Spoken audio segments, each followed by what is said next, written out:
The Grand Linguistic Council of the Galactic Concordat had been meeting for over 12,000 years.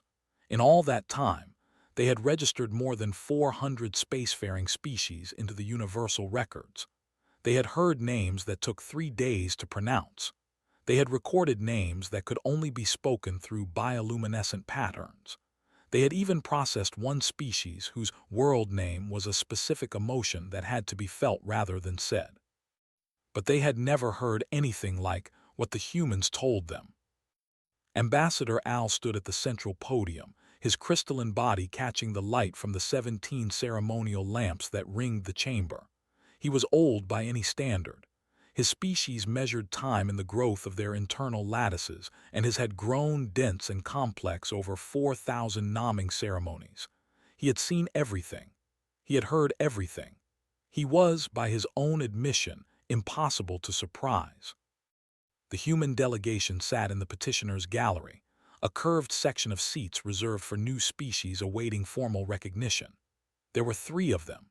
They wore dark formal clothing and sat with the patient stillness of people who had been warned to be on their best behavior. Their world had been 18 months ago during a routine survey of an unremarkable spiral arm. The preliminary report had described them as bipedal, carbon-based, moderately technological, no immediate concerns. Al had barely glanced at the file. This was supposed to be a simple ceremony. In and out, welcome to the galaxy, sign here. Next. The chamber was only half full. Most council members had sent junior representatives or hadn't bothered to attend at all.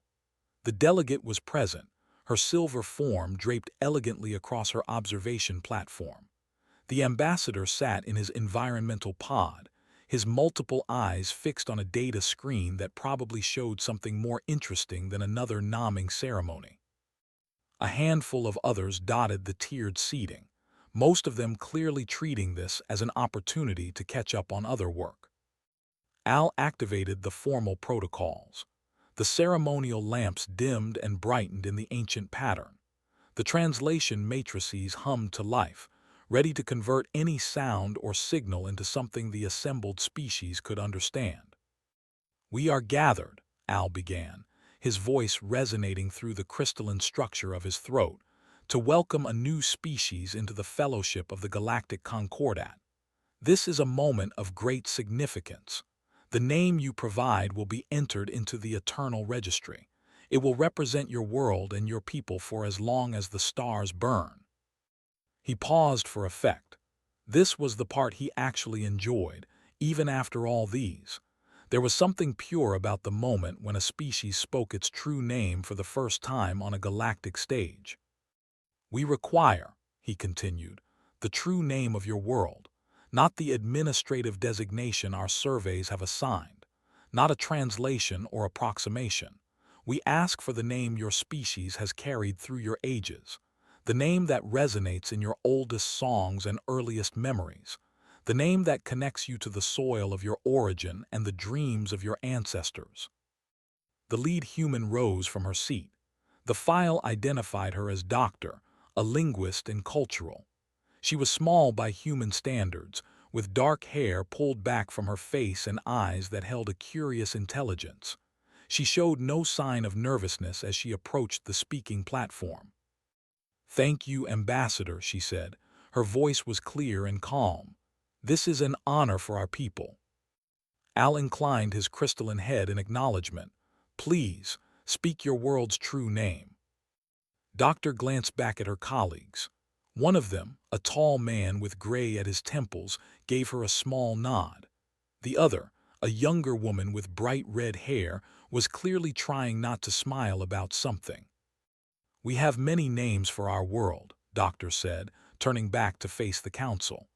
"Different cultures, different languages, different eras, but you asked for the oldest name, the one that appears across nearly every human culture and language in some form." "Yes," Al said, "the true name. It translates roughly to dirt." The chamber fell completely silent.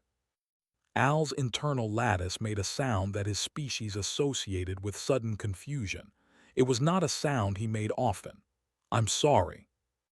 "Earth," Doctor said, "Terra, Gaia, Kai, the words vary, but the meaning is the same across almost every human language. Soil, ground, the stuff beneath our feet. She paused. Dirt. The delegate made a sound like a crystal chandelier falling down a staircase. Several council members turned to look at her, but she was staring at the human delegation with an expression that the translation matrices could only render as profound disbelief. "You named your planet," Al said slowly, "after dirt." "We named it after the ground we walked on," Doctor agreed. "It seemed practical at the time." Practical? We were a young species. We didn't know there were other worlds yet. The ground was important to us. We farmed it. We built on it. We buried our dead in it. She shrugged. So we named our world after it. Al looked down at his data pad. There was listed as Eternal Harmony of the 17 Moons. They called their world the blessed cradle of infinite starlight. The crystalline people of Al's own species had named their planet the sacred resonance of first light. "Dirt," he said again, as if saying it enough times might change the meaning. "To be fair," Doctor offered, "we also named our moon Moon." The ambassador made a choking sound inside his environmental pod.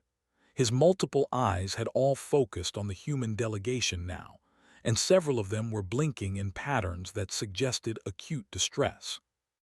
"You named your moon." "Moon," Al repeated. "It's the moon," the tall human man said from the petitioner's gallery. His file identified him as Dr. James, an astrophysicist. "What else would we call it?"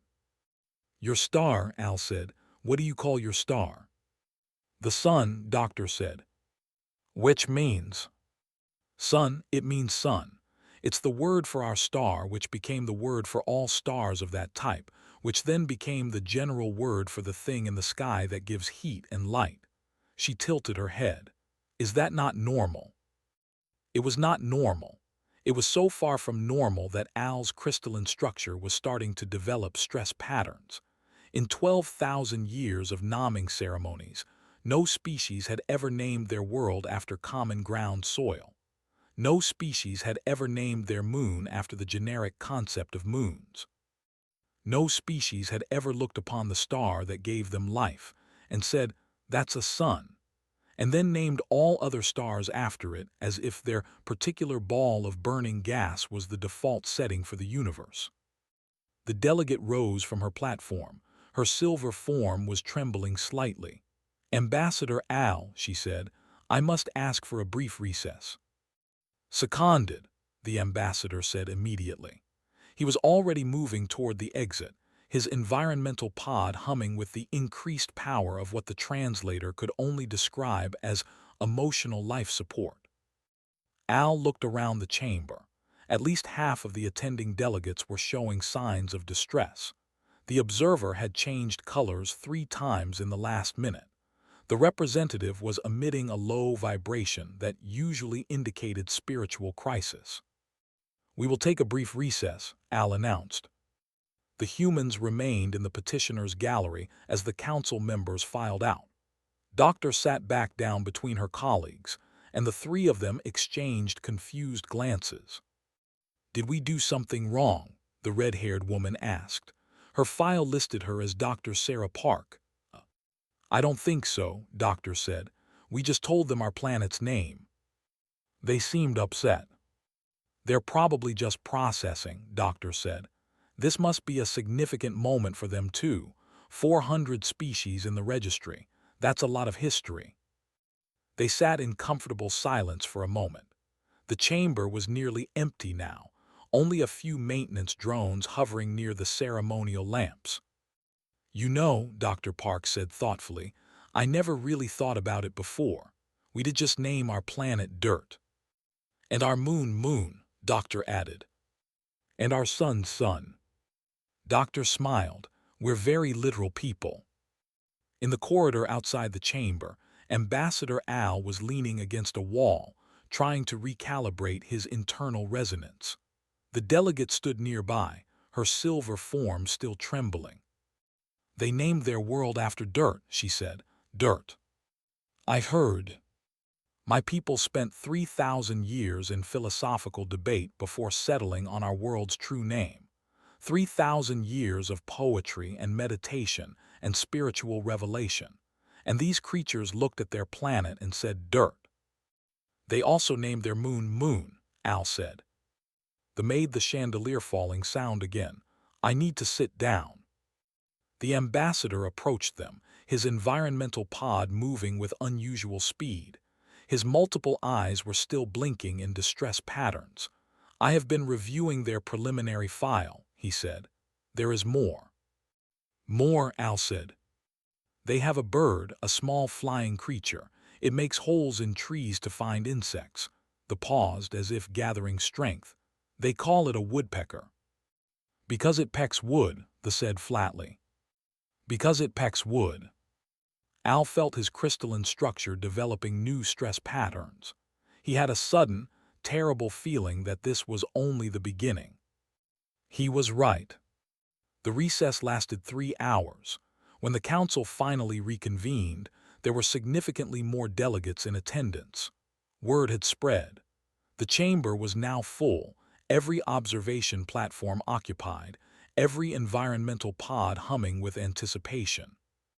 The humans sat in the petitioners' gallery, still wearing their dark formal clothing, still looking politely confused by all the attention. Al approached the podium. His crystalline form had stabilized, but there was a visible crack running along his left arm that hadn't been there before the ceremony began. Doctor, he said, the council has some additional questions. Of course, she said, we're happy to help. Al looked at her. She seemed so calm, so reasonable, so utterly unaware of what she and her species represented. Tell us, he said, about your other names. The investigation that followed would last for months. By the end of it, the council would never be the same. The council's investigation began 3 days after the naming ceremony, and it quickly became the most extensive cultural study in Galactic Concordat history. High Linguist N was assigned to lead the project. She was a species that resembled large aquatic creatures adapted for land, with a cluster of tentacles surrounding a central body and a face that most humanoids found difficult to read. She had spent 2 centuries studying the naming conventions of spacefaring species. She had written the definitive text on linguistic patterns across the known galaxy. She was, by any reasonable measure, the most qualified being for this work. Within 2 weeks, she had developed what her colleagues described as a persistent facial tic. Her first report was delivered to a closed session of senior council members. Ambassador Al was present, along with representatives from the 12 founding species. They gathered in a secure chamber deep within the council complex, their various forms arranged around a curved table that could accommodate beings of any size or environmental requirement. N stood at the presentation platform, her tentacles wrapped tightly around her data pad. She had the look of someone who had seen things that could not be unseen. I must begin, she said, by stating that my findings are preliminary. The humans have provided extensive documentation, but their species has thousands of languages and millions of cultural variations. A complete analysis would take decades. We understand, Al said. Please proceed. N activated her display. A holographic image of the human appeared above the table, slowly rotating. It was a blue and green sphere, unremarkable by galactic standards, the kind of world that surveys passed over without comment. They name things, N said, with an almost aggressive practicality. She zoomed in on the planet's surface, highlighting the largest body of water. This is their largest ocean. They call it the Pacific. The word means peaceful, calm, tranquil. A poetic name, one of the founding representatives said approvingly. One would think so, N said. However, my research indicates that they named it this because the first human to cross it happened to encounter calm weather during part of his voyage. He sailed across this massive body of water, which covers more than 30% of their planet's surface, and contains depths that remain unexplored to this day. And because it wasn't actively trying to kill him at that particular moment, he called it peaceful. She paused to let this sink in. The ocean has since been responsible for countless shipwrecks, devastating tsunamis, and some of the most violent storms their planet produces. They have not changed the name. The founding representatives exchanged glances that required no translation. N continued, zooming in on a large landmass. This is the continent they call America. It was the last major landmass their species colonized. The indigenous peoples who already lived there had their own names for it, of course, but the colonizers named it after a mapmaker. A great explorer, Al asked. A man named. He drew maps. He never actually visited most of the places he mapped. A German cartographer put his name on a map of the new continent, and somehow it stuck. N's tentacles twitched. They named a continent after a man who made maps because another man put that name on a map. She moved through several more examples. Mountain ranges named after surveyors. Rivers named after the first outsiders to stumble across them, ignoring thousands of years of indigenous naming. Cities named after other cities on different continents. Islands named after the day of the week they were discovered. They have a species of bear, N said, her voice taking on a hollow quality. Large, dangerous, lives in cold regions. They call it a polar bear. Because it lives near their poles, a delegate said. Yes, that seems reasonable. They have another bear. It lives in warm forests and eats primarily vegetation. They call it a black bear because some of them are black, except many of them are brown or cinnamon-colored, or they did not change the name. She pulled up an image of a small, fluffy creature with a round face and dark patches around its eyes. This is what they call a koala bear. It is not a bear. It is not related to bears. It does not resemble a bear except in the most superficial sense. But when humans first encountered it, they apparently decided it looked bear-like enough, and so bear it became. Hi, linguist, Al said carefully, are you well? I am coping, N said, which was not exactly an answer. She moved to a new section of her presentation. I have also analyzed their approach to celestial bodies. The holographic display shifted to show the human solar system. Their star sat at the center, surrounded by 8 planets and various smaller objects. They have named most of their planets after ancient deities, N said. This is normal. Many species do this. However, they have also named numerous smaller bodies after characters from their entertainment media. She highlighted several objects in the outer reaches of the system. These are moons of their outer planets. Some are named after figures from mythology, but this one is named after a character from a children's story. This one is named after a villain from a popular play. And this one, she paused, her tentacles curling in what might have been distress. This one is named after a cartoon dog. A cartoon dog, Al repeated. The character's name is Pluto. When they discovered this distant world, they named it Pluto after the cartoon dog. Later, they decided it wasn't really a planet, but they kept the name anyway. N's facial tic had become more pronounced. They have asteroids named after fictional wizards, musicians, and a character called Mr. Spock. The representative, who had been quiet throughout the presentation, finally spoke. Hi, linguist, this cannot possibly be accurate. I have everything with the human delegation, N said. They confirmed all of it. They seemed confused about why I was asking. Confused. They thought these were normal naming practices. The closed session lasted 6 hours. By the end, they had requested additional research into human military capabilities. If a species could name things this way and not see anything wrong with it, the Council needed to understand what else they might be capable of. General of the Concordat Defense Initiative took the assignment. He was a species that resembled heavily armored insects the size of small vehicles. His people had been warriors for millions of years before they achieved space travel and joined the Concordat.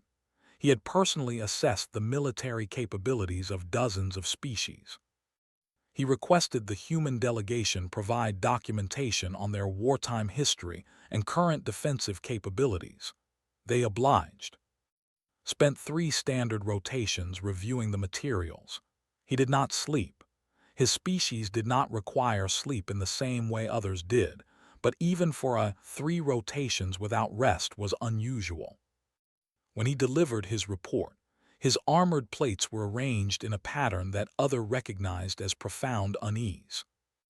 "I will begin with their propulsion technology," he said. The same senior council members had gathered, the same secure chamber, but the atmosphere had changed. There was a tension in the room that hadn't been there during N's presentation. "The humans achieve faster-than-light travel," said, "by folding space. They create a bubble around their vessel that compresses space in front of it and expands space behind it.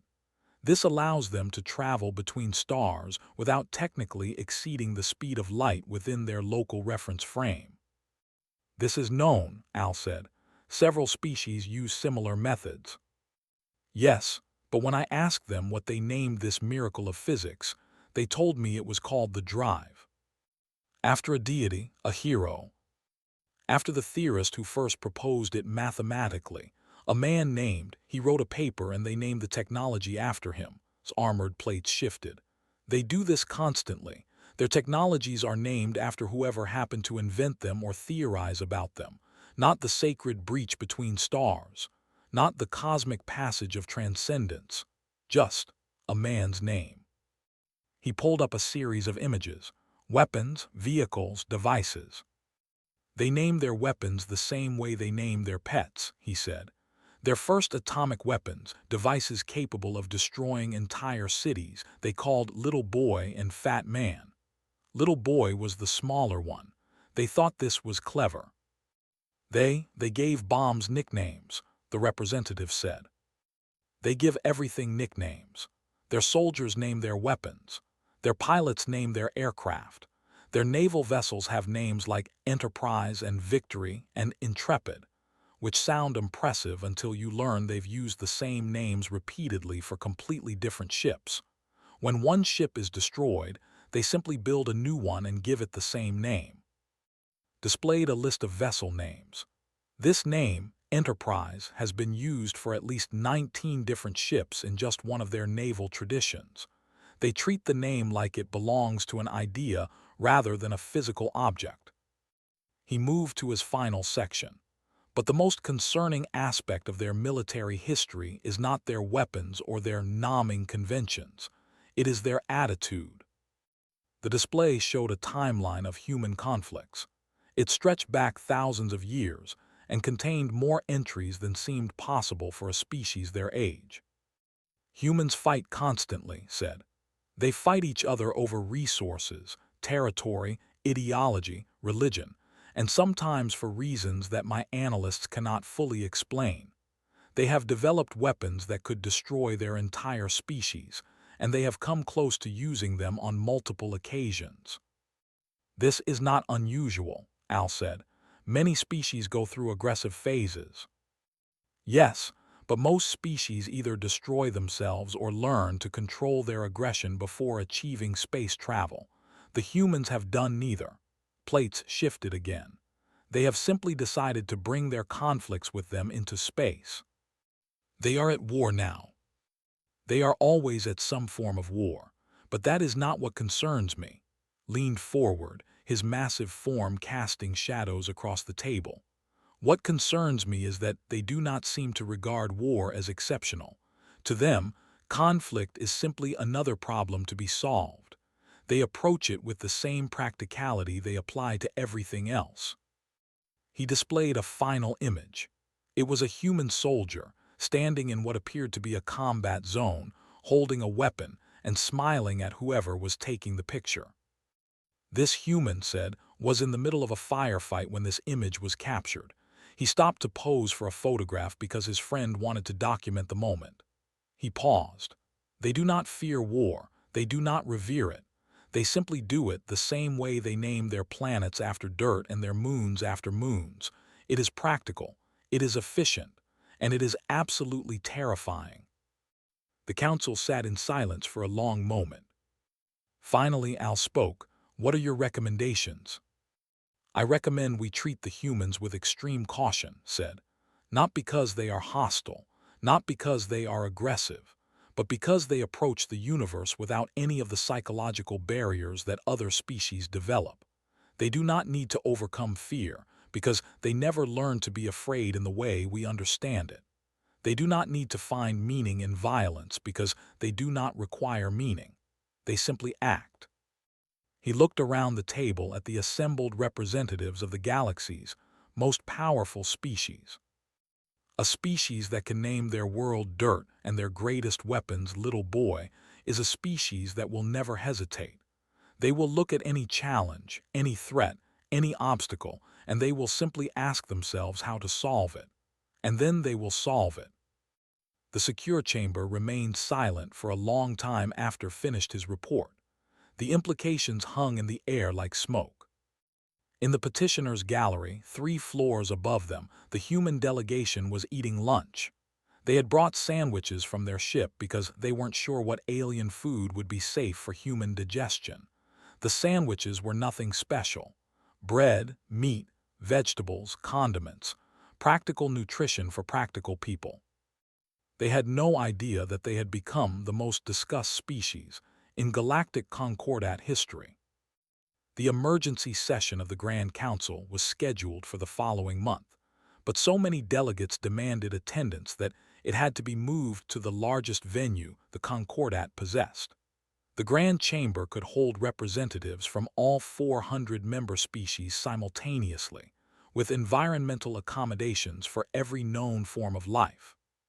It had been used only 3 times in Concordat history, once for the original founding, once for the Al Crisis, and once for the ascending of the Mindful Collective. Now it would be used to discuss humanity. Ambassador Al stood at the central podium, looking out at the assembled delegates. The chamber was filled beyond capacity. Representatives who couldn't find seating had projected themselves holographically from their ships. The observation galleries were packed with junior diplomats, scholars, and what appeared to be an unprecedented number of journalists. Word had spread across the galaxy, and everyone wanted to understand what was happening. The human delegation sat in the petitioner's gallery, the same 3 figures who had appeared at the original nomming ceremony. Dr. James and Dr. Sarah Park. They had been given better seats this time, closer to the front, where everyone could see them.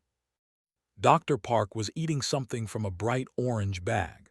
The translation matrices identified the snack as a processed food product consisting of puffed corn coated in artificial cheese flavoring.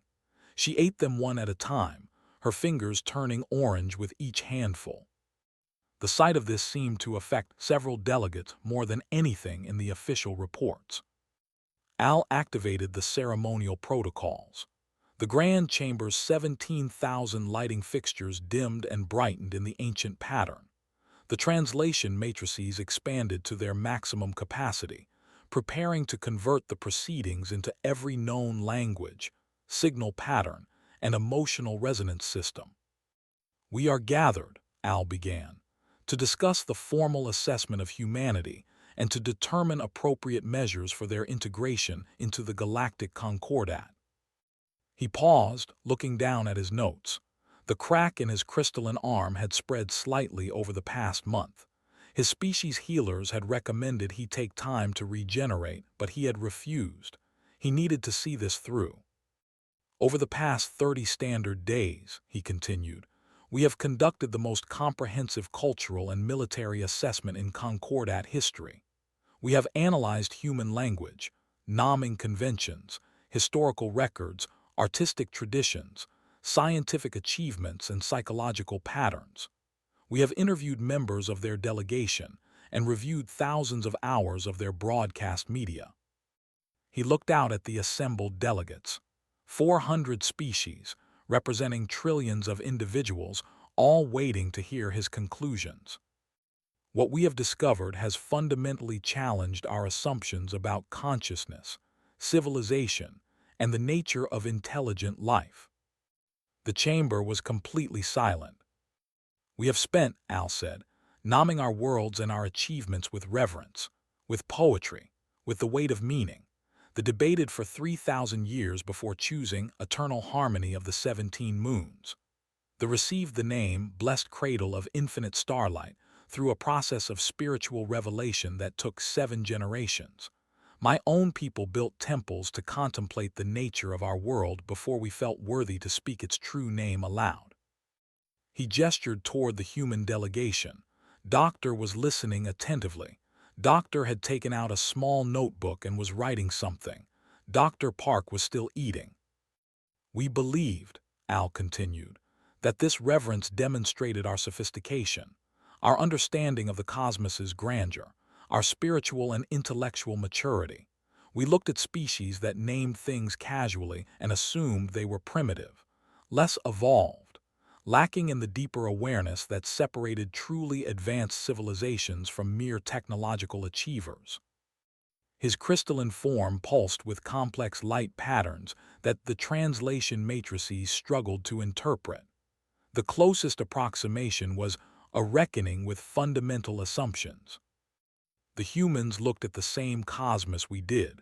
They saw the same stars, the same vast distances, the same crushing emptiness between worlds, and they looked at their own planet, the only home they had ever known, and they said dirt. He let that word hang in the air. They looked at their moon and said moon. They looked at their sun and said sun. They encountered birds that pecked wood and called them woodpeckers. They developed weapons capable of ending their civilization and named them after small children. A ripple of reaction passed through the chamber.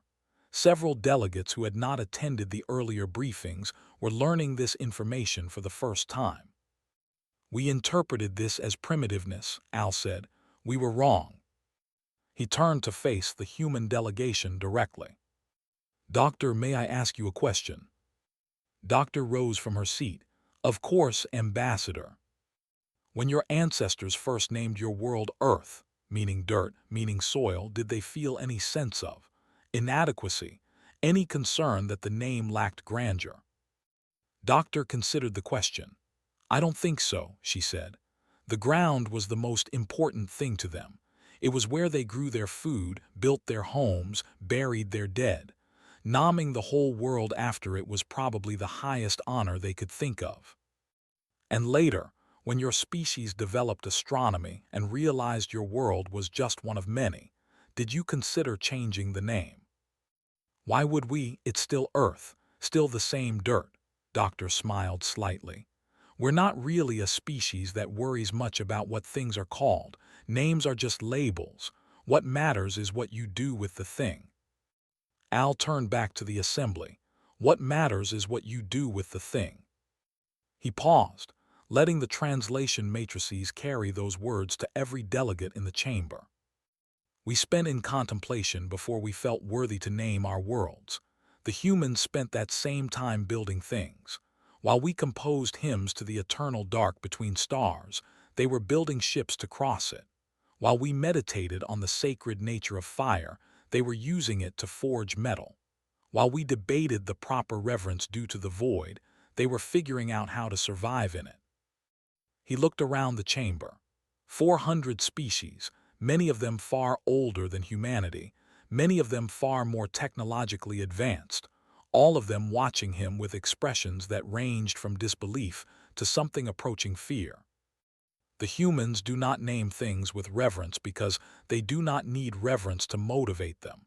They do not require the weight of sacred meaning to pursue the impossible. They do not need to feel worthy before they act. They simply act. General's assessment had been distributed to all delegates before the session. Al saw several of them glancing at their data pads, reviewing the military analysis. General's report noted that humans named their weapons with the same casual practicality they apply to everything else. They called their first nuclear weapons Little Boy and Fat Man. They name their warships after concepts like Enterprise and Victory, and when those ships are destroyed, they simply build new ones and use the same names again. He let that sink in.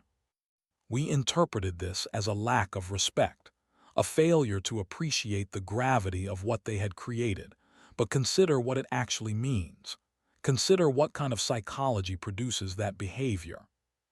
Al's form pulsed again, brighter this time. A species that can look at a weapon capable of destroying cities and call it little boy is a species that is not intimidated by its own creations. A species that names its planet dirt is a species that is not overwhelmed by the cosmos. They do not approach the universe as supplicants, or they do not bow before the void. He turned to face the full council. They approach it the way they approach everything, as a problem to solve, as a place to explore, as a thing to name with whatever word happens to be convenient. In the petitioner's gallery, Dr. Park had finished her. She was now carefully licking the orange dust from her fingers while Doctor handed her a napkin.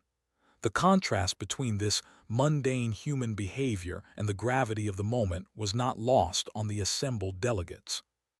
"Do you understand what this means?" Al asked. "While we were building temples and composing sacred texts and debating the proper names for our worlds, the humans were digging through their dirt and finding starship fuel. While we were developing the philosophical frameworks necessary to cope with the vastness of space, they were already flying through it, nomming things after cartoon dogs and moving on to the next challenge." He paused, and when he spoke again, his voice carried a weight that silenced even the ambient noise of 400 environmental systems. "They are not less than us. They are not primitive. They are simply unburdened." The word hung in the air, translated into 400 languages and countless signal patterns. Unburdened by the weight of meaning we impose on ourselves, unburdened by the need for reverence before action, unburdened by the philosophical barriers we construct between ourselves and the universe. Al looked at the human delegation one more time. Doctor was still standing, watching him with that same calm, curious expression she had worn throughout the nomming ceremony, as if this entire proceeding was simply an interesting experience rather than a fundamental restructuring of galactic assumptions. "A species that can look upon infinity and call it space," Al said, "is a species that will never ever stop." The chamber erupted, not in chaos but in urgent conversation. Delegates turned to each other, speaking rapidly in their native languages. The translation matrices struggled to keep up with the overlapping discussions. Somewhere in the observation galleries, a delegate from a species that communicated through color changes had shifted through their entire visible spectrum 3 times. Al raised his crystalline arm for silence. Slowly, the chamber settled. "The Council has prepared a motion for consideration," he said. "Based on our assessment, we recommend that humanity's threat classification be upgraded from Standard Newcomer to Species of Exceptional Interest. This is not a hostile designation. It does not indicate that we believe humanity poses an immediate danger to the Concordat." He looked out at the assembly. "It indicates that we believe humanity represents something we have not encountered before. A species that has achieved space travel without first achieving the psychological adaptations we assumed were necessary. A species that sees the universe not as something to be revered or feared but simply as something to be explored, named, and used." The voting began immediately. The motion passed with 387 votes in favor, 8 opposed, and 5 abstaining. The abstentions came from species that were still processing the implications and didn't feel ready to take any position at all. After the vote, Al approached the human delegation. Doctor stood to meet him, extending her hand in the human gesture of greeting. "Ambassador," she said, "that was quite a speech. I'm not sure we understood all of it, but it sounded important." "It was," Al said. He took her hand carefully, his crystalline fingers cool against her skin. "Doctor, I must ask you something." Of course. Does it not bother you? Any of it? The knowledge that your species named your world after dirt, your moon after the concept of moons, your sun after the general category of suns. Doctor considered the question. Behind her, Doctor was helping Dr. Park find a trash receptacle for her empty bag. Not really, she said finally. I mean, when you put it that way, it does sound a little funny, but names are just names. They help us talk about things. What matters is what you do with the things, not what you call them. And that does not seem remarkable to you. Should it? Al's crystalline form flickered in a pattern that the translation matrices could only render as profound existential adjustment. No, he said finally. I suppose it shouldn't, that is rather the point. He watched as the three humans gathered their things. Dr. Park had found a trash can and was carefully disposing of her snack bag. Doctor was reviewing his notes. Doctor was already looking around the chamber, seemingly cataloging the various alien species present with the same casual curiosity she applied to everything else. They weren't trying to be remarkable. They weren't trying to be terrifying. They were just being human, practical, curious, adaptable, and utterly unimpressed by the grandeur that left other species paralyzed. Above them, the Grand Council was already beginning to draft new policies, new approaches, new ways of thinking about species classification and the nature of intelligence. The humans had changed everything simply by being themselves. As the human delegation walked toward the exit, Dr. Park glanced back at Al. Hey, she said, thanks for the speech. That bit about us being unburdened was actually kind of nice. Most species just call us weird. You are welcome, Al said, and you are weird. The two things are not mutually exclusive. Dr. Park grinned, fair enough. She turned and followed her colleagues out of the grand chamber. Behind her, 400 species began the long process of adjusting their understanding of what it meant to be civilized. The humans, meanwhile, were already discussing where to get dinner. They had heard there was a good place on the station's commercial level that served something similar to noodles. They were curious to try it. Practical curious, adaptable hungry. Just human. In the grand chamber, the debate continued. Species that had spent perfecting their philosophical frameworks were suddenly questioning everything. If the humans could reach the stars without reverence, without sacred names, without the psychological adaptations that everyone had assumed were necessary, what did that say about the nature of consciousness? About the requirements for civilization? About the very definition of intelligence? No one had answers, but everyone was suddenly asking questions. And somewhere in the commercial level of the station, 3 humans were eating noodles and talking about home, about Earth, about dirt. They had named their world after the ground they walked on, and they had walked all the way to the stars. The council had called them unburdened, but perhaps the better word was free. Free from the weight of meaning, free from the need for reverence, free to look at the infinite void of space and say, simply, space. And then to go there,